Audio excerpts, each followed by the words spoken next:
Hey guys, I have a question. Our smartphones today have amazing cameras. We have multiple lenses, computational photography, night mode, portrait mode, and even RAW. So explain this to me. Why are people suddenly buying cameras like this again? This one is the Canon PowerShot A3400 IS, a small digital camera from more than a decade ago. And beside it, this is the Canon G1X Mark II, another older compact camera but a completely different beast. And it's not only old cameras. Later we'll go to AB World because I also want to show you cameras like the Canon PowerShot SX740 HS and the Canon IXUS. So, why in 2026 are point-and-shoot cameras popular again? Is it just TikTok hype? Or are other people actually getting tired of taking everything with their phones?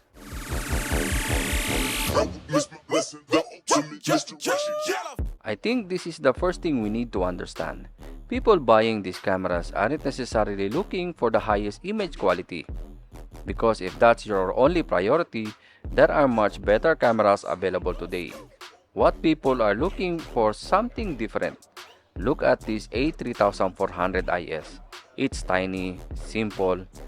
You turn it on, point it onto the subject and take the picture. That's basically it. And somehow, that's fun again. And of course, there's the look. Cameras from this era can give you a completely different result compared with a modern smartphone, especially when you use the built-in flash. You get that direct flash look, sometimes stronger highlights, different colors, and that imperfect digital camera feeling. And because this A3400 is used CCD sensor, it also perfectly into the old school digicam trend we're seeing everywhere. It's not necessarily technical better, it's the character people's like. And I think smartphones are actually part of the reason this happened. People cameras have become ridiculously good. You press the shutter and immediately that phone is doing HDR, sharpening, noise reduction, color processing. Sometimes it's combining multiple exposure before you even see the final picture. That's incredibly technology. But sometimes we don't want perfect. We just want to take a picture, no notification, no Instagram popping up, no messages. Just you, the camera, and whatever you're photographing. But here's where the trend becomes really interesting, because not every point and shoot is the same. Look at this, Canon G1X Mark II. This isn't really the same type of the camera as the little A3400. The G1X Mark II was designed as a premium compact. You got much larger 1.5-inch type sensor, a 24 to 120mm equivalent zoom range, and f2 to f3.9 lens. So now, we're getting something much more serious. You still get the convenience of the fixed lens compact camera, but with much more photography capability. And this is what I love about point-and-shoot cameras. These are both Canon PowerShots.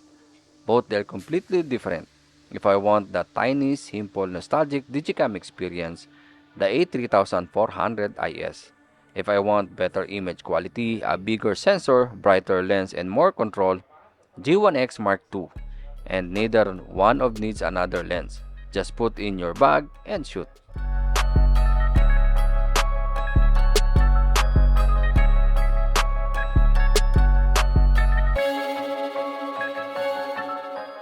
But here's the thing, you might think this comeback is only about buying old digital cameras from 2010 or 2012.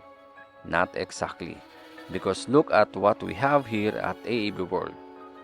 This is the Canon PowerShot SX740 HS. And this represents another reason why people still want compact cameras. This tiny camera gives you a huge 40 times optical zoom. Try getting that kind of optical reach from a normal phone. You can shoot sometime close to you and the zoom into something incredibly far away without changing lenses. For traveling, sightseeing, family trips, this type of camera still makes a lot of sense.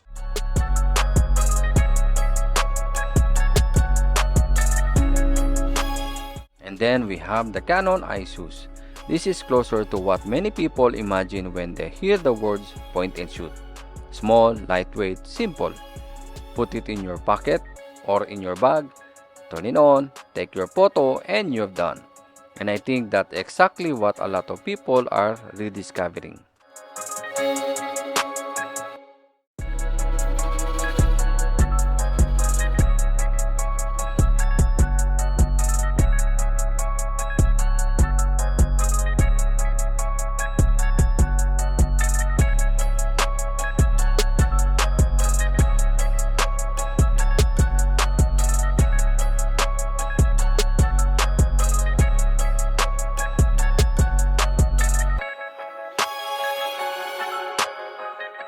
So after using these cameras, I think there are few reasons why point and shoots are popular again. First, the nostalgia. Second, the digicam aesthetic, especially direct flash photos. And third, simplicity, no lens to change, no complicated setup. And fourth, they are fun. And the fifth, I think people simply want something different from their phones. Your phone is something you use all day. But when you bring a camera with you, you actually go out and thinking, I'm going to take a pictures today, and that changes the experience.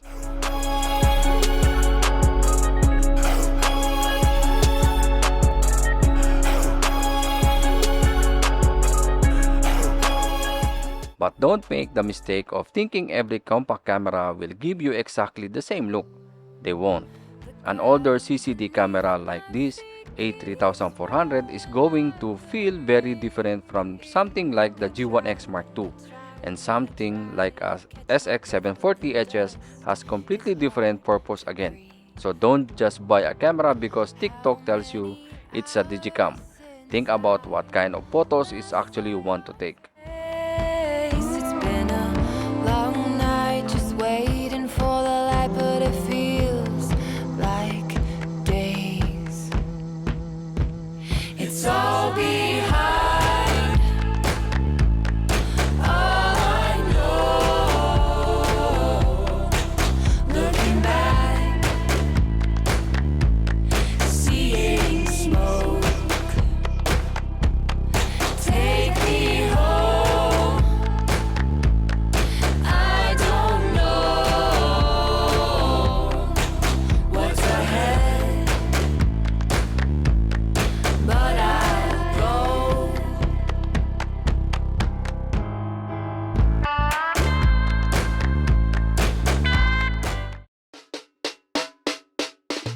And before we end this video guys, I want to share something special.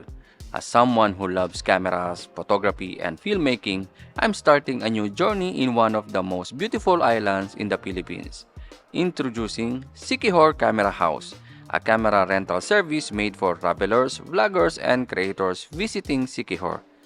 Soon you can rent cameras, lenses, and creator tools, from simple travel cameras, vlogging setup, up to cinematic creator packages. So even if you travel without bringing your own gear, you can still capture amazing memories, because when you visit a beautiful place like Siquijor, don't just explore the island. Capture your story.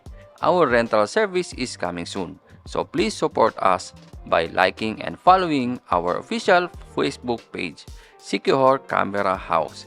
Be part of our journey from the beginning. Rent, shoot, and explore.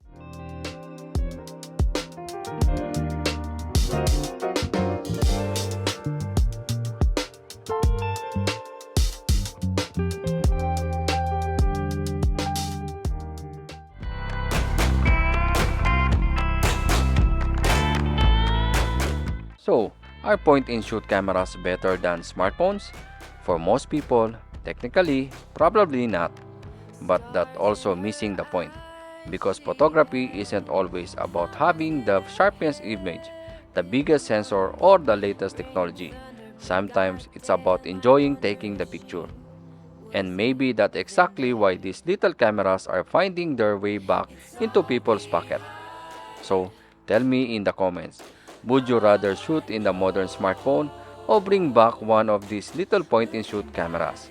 And if you are into cameras, photography, and finding gears that's actually fun to use, subscribe to the channel because we have plenty more coming. I'm Rapi Sam Steel. I don't chase trends, I use what works. I'll see you guys in the next one. What's ahead?